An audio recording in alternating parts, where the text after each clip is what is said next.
They claim that Tulum is empty right in the middle of Christmas. Ladies and gentlemen, this is very sad and unfortunate what Tulum is going through. This December is a slow season. It's empty, no tourists, and many businesses have closed. This year, many will not have a Merry Christmas.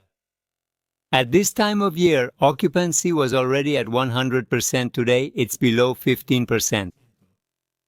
Many business owners are already very worried because they have no way to pay the rent or their workers.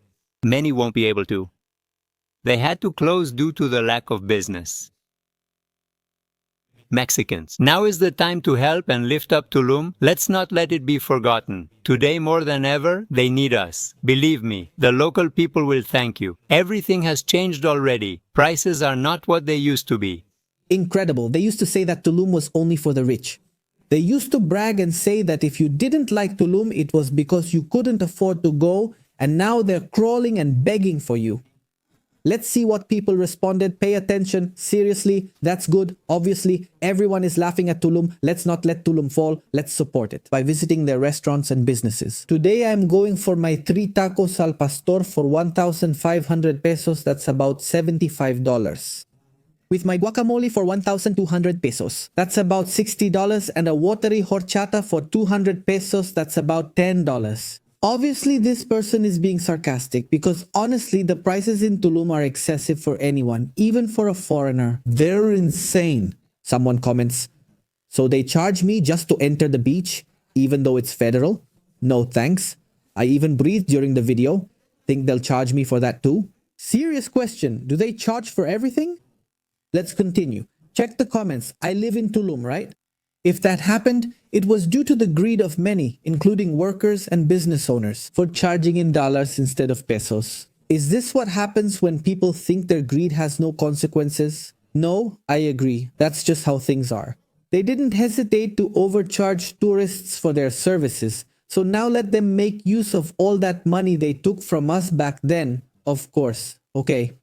They also mentioned it's sad the taxi wanted 700 pesos just to go from the beach to Carl's Jr. And it's less than 5 minutes by car. I know this sounds crazy, huh? $35 for a taxi, 5 minutes. I know it's hard to believe, but these are the things that happen with taxis in the Riviera Maya. That's why I've taken a strong stance against the mafia of the Mexican Taxi Drivers Union. In fact, people here comment very clearly, no support at all. They are in the process of learning and evaluation. It's necessary for them to learn during this season so they can reconsider starting in January. That's how business works. Look, I agree. And you know what? In fact, they're already doing it in Tulum. Pay attention, Tulum all year round, a strategy to strengthen tourism and the local economy. The Tulum All Year Initiative proposes a public-private collaboration strategy to promote cultural and entertainment events that keep the destination active and competitive. Throughout the 12 months of the year, honestly, I've seen the initiative, and basically they plan to focus 1 month on music, 1 month on culture, 1 month on this, 1 month on that. And I don't know if it will really work. I don't know if something like that will work because the problem in Tulum is much bigger than people imagine, than people think. It's a problem very similar to what other destinations like Cancun, Playa del Carmen, Isla Mujeres, Cozumel, and the rest of the Riviera Maya have. The problem isn't solved by focusing a month on music. The problem is solved by stopping the abuse of tourists, of customers. The problem is solved by stopping trying to scam everyone. With the taxi mafia, with the restaurant mafia that charges totally absurd amounts, with the beach mafia, it's just ridiculous. They see tourists as ATMs, and that's coming back to bite them. Congratulations to taxi drivers, restaurants, and the politicians connected to them for making Tulum what it is. It's that simple and straightforward. Honestly. Well, here are more people saying that's good, that they're happy, that they're satisfied. What happened, right? That during high season, they didn't recognize us Mexicans, of course. That's it. They said that during high season, not Mexicans, they only accept foreigners. Let's continue. I rarely go to the beach, but my girlfriend insisted. I considered Tulum but decided Vallarta was better. Well, yes, I totally agree. Let's continue. The prices aren't the same as before. Now they've gone up even more. They laughed, of course. It's better to show your current prices and let people decide. Greed ruined Tulum, oh well, something similar to what also happened with Acapulco. In fact, I have a video where I talk about how it happened. In Acapulco, they kicked the family out of a hotel where the father, the pregnant mother, and the baby were staying. They made them eat out on the street. Just imagine that, and that happened in Acapulco. It's totally crazy. Here are the beaches of Tulum today, Tuesday, December 16, 2025.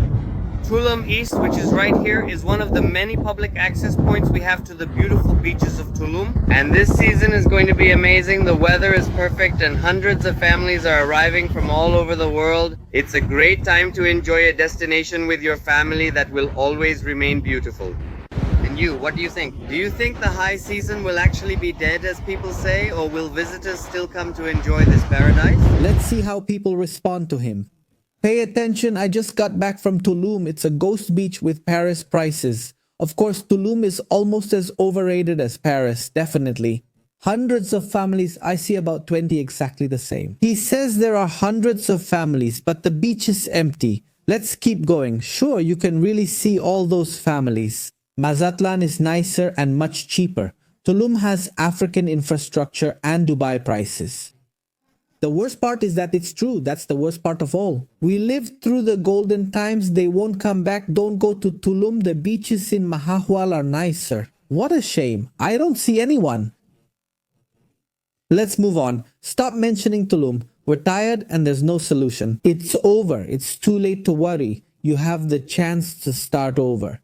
Tulum is controlled by organized crime. Unfortunately, all of Mexico is like that. Beautiful beaches, but the service and prices are intimidating.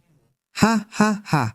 Hundreds of families, ha ha ha, realize that people are laughing and making fun. It's incredible. Today there was a lot of wind and it rained, but we're still enjoying it. My question is it really expensive or does it just seem expensive to people who aren't used to going out? I went a few years ago and it seemed fine to me, not overpriced. Let's see. What happened is that during the pandemic, Tulum exploded. It had a huge boom basically because it was almost the only place open. So a lot of people from the United States, Canada, or even parts of Europe were going to Tulum and they started charging exaggerated, excessive prices and they kept them that way. And now that everywhere is open, well, the problem is that Tulum keeps those prices that have nothing to do with reality, that are totally disproportionate, that are out of place. And that's why people are getting tired. Seriously, it doesn't make any sense to go to Tulum with prices that high. Most foreigners from top countries view Mexico as a good, beautiful, and especially cheap destination, which is why they visit. So what's the point of going to Tulum if it even costs you more than going to countries like Japan? It just doesn't make sense. I know tourists from the United States and Canada are closer to Mexico. But, for example, people from Europe have the same distance but going the other way to Thailand or Vietnam. So what? Me, a tourist from Europe, would I go to Mexico where it's much more expensive for me and also more unsafe instead of going to a beach in Thailand? It might even be more beautiful, safer, have better prices, better service, and it's even more exotic than going to Mexico. So I asked myself that question seriously, and I think that if things keep going this way, they're going to keep losing more and more tourists. Because if that wasn't enough, let me remind you that Cancun has been named the most disappointing tourist destination in the world, and Playa del Carmen is in the top 10. And well, here in the comments they say, waiting for high season, but it's nothing like 3 years ago, so you should keep your prices. Well, we'll see what ends up happening with the whole Tulum situation, but the scandal goes on, it keeps going and going and going.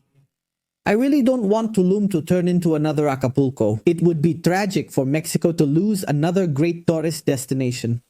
But seriously, how long will it take for Mexico to learn? Now, in 2026, the World Cup is coming, and it's a wonderful opportunity to show the best of Mexico to the whole world. We'll see if they take advantage of it or if they don't, only time will tell. Guys and gentlemen, thank you very much for watching this video and I'll see you next time.